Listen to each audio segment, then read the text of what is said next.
வந்துட்டீங்களா ஸ்கூலுக்கு? எப்போ வந்தீங்க? அம்மா போயிட்டாங்க விட்டுட்டு. எங்கள் அம்மா போயிட்டாங்களா? எங்கே போகணுப்பா ஸ்கூலுக்கு? எங்கே போகணும்? இப்போ எங்கே போகணும்? நம்ம எங்கேப்பா போகணும்? கிருத்தி காமி எங்கே போகணும்னு சொல்லு. எங்கே போகணும் காட்டுங்க. எங்கே போகணுமா? பார்த்தீங்களா ஸ்கூலுக்குள்ளே போகணுமாம்மா கிருத்திக்கு. ஏ ஜாலி இப்படி தள்ளுங்க. ஏ சூப்பர் சூப்பர் கிருத்திக் சூப்பர். ஓடிட்டான் கிருத்திக் ஓடிட்டான். ஏ பார்த்தீங்களா எங்கள் ஸ்கூலோட அருமை. என் பேர் காயத்ரி, என் பையன் பேர் குமார் விஜய். அவன் வந்து ஒரு 2 வயசில் நான் ஸ்கூல் சேர்த்தேன் மிஸ்கிட்ட, இளந்தளி ஸ்கூலு. ஃபஸ்ட்டு ஸ்கூலுக்கு போகிறதுக்கு முன்னாடி அவன் பேர் சொல்ல மாட்டான், அவன் வாய் பேச மாட்டான், அவனுக்கு ஒன்றுமே தெரியாது, சாப்பிட தெரியாது, சாப்பிடவே மாட்டான். இது வரைக்கும் ஒரு இட்லி என் பையனை சாப்பிட வைக்க 1 நாள்லாம் ஆயிடுச்சு, 1 மணி நேரம் தான் ஆயிடுச்சு.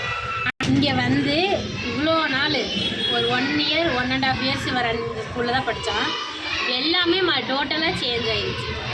என்னென்ன மாறி இருக்குது அப்படின்னா, நல்லா சாப்பிட ஆரம்பிச்சிட்டான், நல்லா சாப்பிட்றான், ஊட்டி விட்டா இப்போ சாப்பிட ஆரம்பிச்சிட்டான், அவனாக எடுத்து சாப்பிட்ற ரேஞ்சுக்கு வந்துட்டான். எல்லாமே சொல்ல ஆரம்பிச்சிட்டான். ரைம்ஸு, ஏபிசிடி, சித்திரை வைகாசி எல்லாமே சொல்கிறான். ஸ்கூலு இப்போ நான் வந்து இந்த இயர் வந்து எல்கேஜி ஸ்கூல் சேர்த்துருக்கேன். அவங்களே என்னை வந்து ப்ரௌடாக பேசுகிறாங்க. நான் ஓப்பனாக சொன்னேன், நான் இளந்தறியில் தான் சேர்த்துருக்கேன், அவன் ஒரு 2 இயர்ஸ் அங்கே தான் படிச்சிருக்கான், அவங்க தான் எல்லாமே சொல்லி கொடுத்துருக்காங்க, நான் ஸ்கூலில் ஓப்பனாக சொல்லியிருக்கேன். அவ்வளோ தூரம் எனக்கு வந்து என் பையன் பெருமை தேடி கொடுத்துருக்கான். இந்த ஸ்கூலுக்கு தான் இதோட கேர் எல்லாம் சேரும்.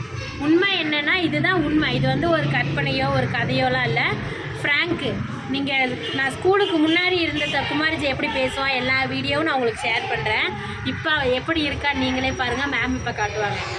அந்த அளவுக்கு குமாரிஜி ஃபுல்லாக மாறி இருக்கான். இந்த வருஷம் என் பையனை எல்கேஜி சேர்த்துருக்கேன்.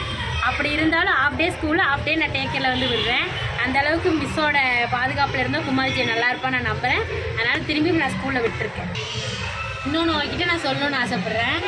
ஒன்று என்னென்னா, நான் ஸ்கூல் வந்து சேர்த்து விடும்போது பச்சை குழந்தையே நீ கொண்டு போய் டேக்கரில் விடுறேன், உனக்கு என்ன வேலை, நீ பார்த்துக்க மாட்டியா, உனக்கு பார்த்துக்க சொல்ல என்ன வேலை, உன் குழந்தைக்கு உனக்கு அட்டாச்மெண்ட்டே இருக்காது அப்படின்னு சொன்னாங்க. நான் அப்படி இருந்து இங்கே கொண்டு வந்து விட்டேன். காலைல 9:30 மணிக்கு விட்டேன், நைட்டு 8:30 வரைக்கும் நான் என் பையனை இங்கே தான் வச்சுருக்கேன். பட் இருந்தாலும் என் பையனோட இம்ப்ரூவ்மெண்ட்டை பார்த்து இப்போ பக்கத்தில் வீட்டில் சொன்னவங்க வாயெல்லாம் என்ன சொல்கிறாங்கன்னா, உன் பையன் பரவாயில்ல, ரொம்ப நல்லா பேச ஆரம்பிச்சிட்டான், பரவாயில்ல, டேக்கர் நீ சேர்த்தது நல்லது தான். அந்த வாய் இப்போ அதே வாய் என்ன பேசுதுன்னு பாருங்கள். இதுதான் உண்மை. நம்ம ஸ்கூலுக்கு நம்ம பிள்ளைங்களுக்கு என்ன தரோன்றது முக்கியம் இல்லை, எந்த இடத்துல எதை தரோன்னு தான் முக்கியம். அந்த வகையில் இளந்தளி ஸ்கூல் நல்லபடியாக நடத்திட்டு இருக்காங்க, நல்லபடியாக நடத்துவாங்கன்னு நினைக்கிறேன். என் பையனை நான் இங்கே தான் படிக்க வச்சுட்ருக்கேன். இன்னமும் லீவு சாட்டர்டே சண்டே இந்த மாதிரிலாம் நான் இங்கே தான் வந்து விடுவேன். சண்டே கூட மேம் லீவுனாலும் பாட்டி வீட்டில் கொண்டு போய் விட்டு பார்க்குற குழந்தைங்க நிறைய பேர் இருக்காங்க. அந்த பாட்டிக்கு என்ன முடியுமோ அந்த ரேஞ்சு அவங்களுக்கு நம்ம ஃபீஸ் கொடுத்து நம்ம கூட்டிகிட்டு வரோம்.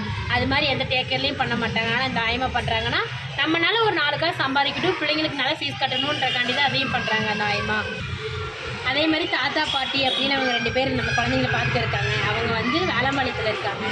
அந்த 2 குழந்தைங்க, அந்த 2 பாட்டியும் தாத்தாவும் அந்த சண்டே கூட ஃப்ரீயாக இல்லாமல் நம்ம குழந்தைங்கள கொண்டு போய் விட்டால் பார்த்துக்குவாங்க. அதுக்கு ஒரு ஃபீஸ் கொடுக்கணும். பட் இருந்தாலும் அது பார்த்துக்கிறது எவ்வளோ பெரிய விஷயம். அவங்களோட எல்லாத்தையும் சாக்ரிஃபைஸ் பண்ணி தான் அந்த குழந்தைங்கள பார்த்துக்கிறாங்க. இல்லை, குழந்தைகளை பார்த்துக்கிறது எவ்வளோ கஷ்டம். குழந்தைங்கள பார்த்து நம்ம நடத்துறது வேறங்க, ஆனால் குழந்தைகளை வந்து எல்லாம் சகிப்புத்தன்மை இருந்தால் அது பார்த்துக்க முடியும். குழந்தைங்கள சண்டேவும் கூட அந்த பாட்டி தான் பார்த்துக்கிறாங்க. இன்னுமே ஒரு 5-6 குழந்தைங்க அந்த பாட்டி வீட்டுக்கு வாரம் போயிட்டு தான் வராங்க. அந்த பாட்டியை பார்த்துக்க தான் செய்கிறாங்க. அதுதான் இந்த ஸ்கூலோட ஸ்பெஷாலிட்டி. இன்னொன்று என்னென்னா, எங்கள் தாத்தா பாட்டின்னு சொல்கிற அளவுக்கு தான் இங்கே இருக்காங்க எல்லாருமே. அந்த குழந்தைங்க எல்லாமே இந்த பாட்டி எங்களோட தாத்தா பாட்டி. மேமு சார் கிடையாது. இவங்க மேம் சொன்னால் கூட சாரை வந்து மாமான்னு தான் கூப்பிடுதுங்க குழந்தைங்க. இதுதான் வந்து எக்ஸ்பெரிமெண்ட்டில் வந்து சக்ஸஸே சாருக்கு. சார் வந்து பார்க்கவே மாட்டார், மேலே சொல்லி தருவார் போயிடுவார். மேம் தான் ஃபுல்லாக பார்த்துக்கிறாங்க. ஆனால் சாருக்கு தான் மாமான்ற பேர். ஐஃபை என்ன, கட்டிக்கிறது என்ன, அப்படியே ஹேண்ட்ஷேக் என்ன, ஆட்டின்னு கொடுப்பாங்க குழந்தைங்க. நீங்கள் அதெல்லாம் வந்து பார்த்தீங்கன்னா தான் புரியும், உணர்ந்தால் தான் புரியும். ஒரு பேரண்ட்டாக நான் வந்து என் பையனை இங்கே வந்து சேர்த்தது ரொம்ப சந்தோஷப்படுறேன். ஒவ்வொரு விஷயத்துலையும் என் பையன் நல்லா இம்ப்ரூவ்மெண்ட் ஆகிருக்கான். இப்போ நல்லா இருக்கா. நான் ஸ்கூல் சேர்த்துருக்கேன். இந்த வருஷம் எல்கேஜி போட்டிருக்கேன். ஸ்கூல் விக்னேஸ்வரர் ஸ்கூலில் எல்கேஜி படிக்கிறேன். நெக்ஸ்ட் இயர் கண்டினியூ பண்ண போகிறாங்க. கண்டினியூ பண்ண போகிறேன், அவனோட லைஃப் ரன் பண்ண போகிறேன். Okay, thank you.